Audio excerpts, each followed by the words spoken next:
So are you also saying then, because you also talked about the state of the judiciary, are you just looking at the state of funding, or are you also looking at, because you talked about corruption in the judiciary as well, are you making excuses for the reason why there is some corruption in the judiciary? I didn't say there is corruption in the judiciary. I just said it's virtually in every part of our life, and I cannot say there is none.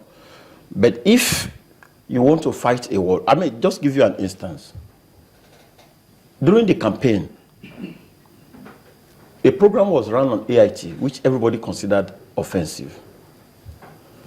During the presidential campaign, the People's Democratic Party, through its spokesperson, hammered on the president. So I see Dr. C in court. I understand why, even though there are allegations against him. So I see Olisa Metuh in court. I understand why.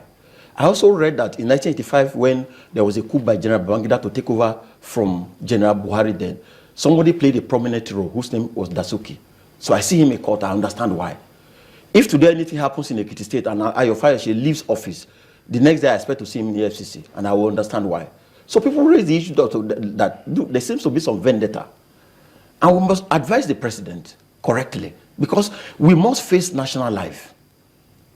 I cannot accept that human rights be subsumed under a war for corruption. We cannot do that. To say that people will no longer be granted bail in Nigeria because they are facing corruption charges. I do not support that they have looted funds or there's any evidence against them, but it's the other way around, Mark. Corruption trial, terrorism trial, every other trial will come under human rights. Because to grant bail in Nigeria, I can close my eyes and tell you the nature of the offense. If you are trying somebody for murder, and you know that the outcome of that trial is that the person will be hanged, he is found guilty, he may be scared to run away if you release him on bail. But when you are trying somebody for corruption or money laundering, and the outcome is 3 years imprisonment or 7 years imprisonment, it's a felony. The likelihood of committing that offense is virtually nil because the person is no longer in government.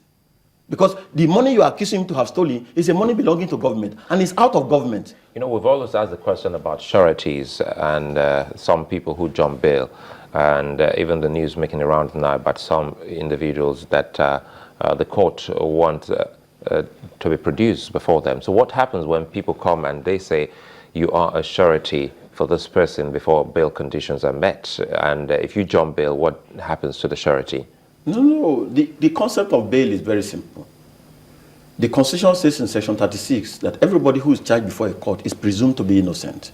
So you don't keep somebody in custody while his guilt is being tried. Because if he's innocent, he will have spent time in custody for an offense which he has been acquitted eventually. So you allow him that presumption. We're talking about those who jump bail. That's what I'm saying. And then in enjoying that presumption, you said, give me an assurance that you will come and face your trial. So produce reasonable sureties. People of quality, people of high caliber, who can come to say, if this man jumps bail, I can be held responsible. Mr. Adegboruwa, you know, excuse me. Sorry, Mark, I haven't, because sometimes some have jumped bail. What happens to the sureties? Do they go before the courts or go to prison? If you are to bring a surety, like for instance, Olisa Metuh says, bring 2 sureties with a bond of 200 million naira. What that means is that there will be sureties who have properties and who can deposit the title of their properties. Because for somebody to build a house that is worth 200 million naira, it must be somebody who has value in society. And he stated the rank, maybe a director general in a ministry or a politician or a senator.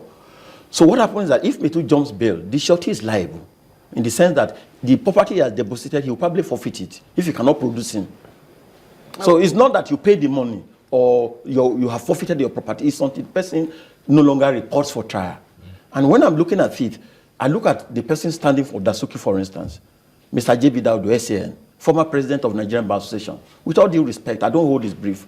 I cannot think that that person, who has been the eye of the law in this country, would stand for an accused person and deliberately mislead him or ask him to evade trial. Not J.B. Daudu.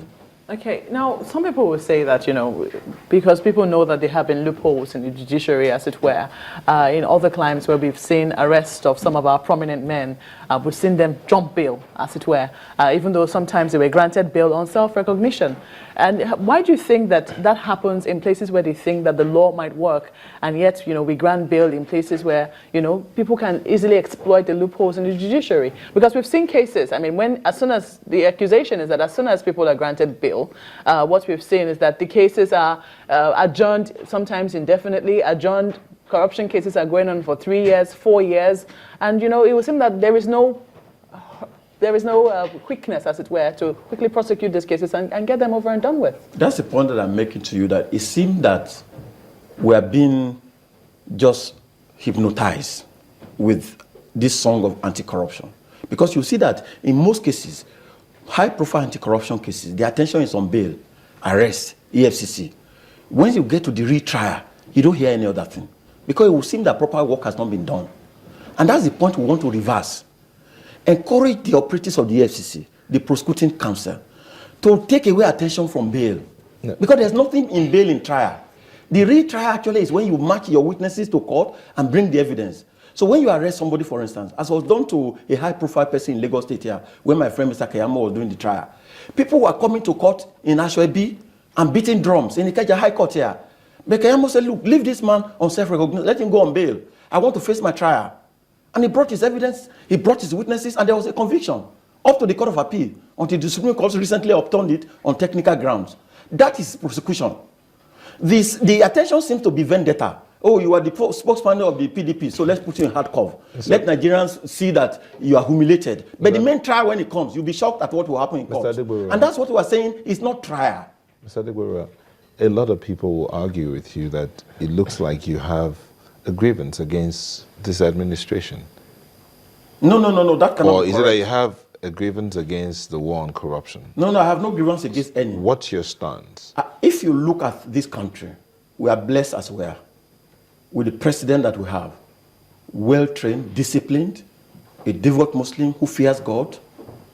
We are blessed as well with the vice president, a professor of law, a senior advocate of Nigeria, a pastor in the Redeemed Christian Church of God, who rose to the highest rank of Attorney General and Commissioner for Justice and revolutionized judicial system in Lagos State during his tenure. We are blessed as we are, but we must guide them right.